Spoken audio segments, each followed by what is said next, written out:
ఛత్తీస్గఢ్ విద్యుత్ కొనుగోలు ఒప్పందం తెలంగాణలో తుఫాన్ రేపుతోంది. అసలు విద్యుత్ కొనుగోలు ఒప్పందానికి తెలంగాణ విద్యుత్ నియంత్రణ మండలి అనుమతించిందా లేదా అనే దానిపై చర్చ జరుగుతోంది.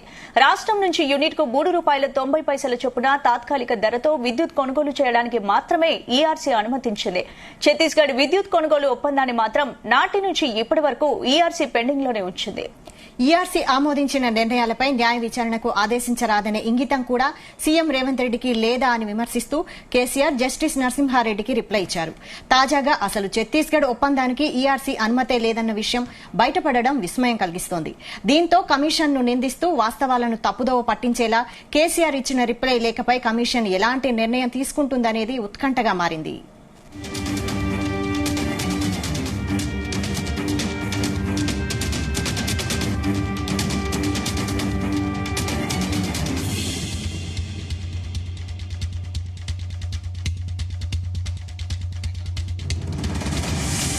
మరోవైపు ఛత్తీస్గఢ్ తో కుదుర్చుకున్న విద్యుత్ ఒప్పందాలకు సంబంధించిన గణాంకాల లేఖను బీఆర్ఎస్ బయటపెట్టింది. ఇందులో ఎలాంటి పొరపాటు జరగలేదని వాదిస్తోంది. ఎలక్ట్రిసిటీ రెగ్యులేటరీ కమిషన్ నిబంధనలకు లోబడి ఛత్తీస్గఢ్ నుంచి విద్యుత్ కొనుగోలు చేశామని చెబుతోంది.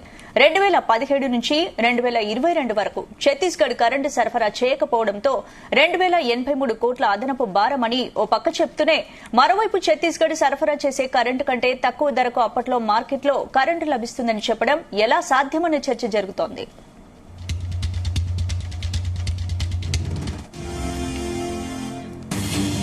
విద్యుత్ ఒప్పందం ప్రకారం నిరంతరం 1000 మెగావాట్ల విద్యుత్ సరఫరా కావాలి.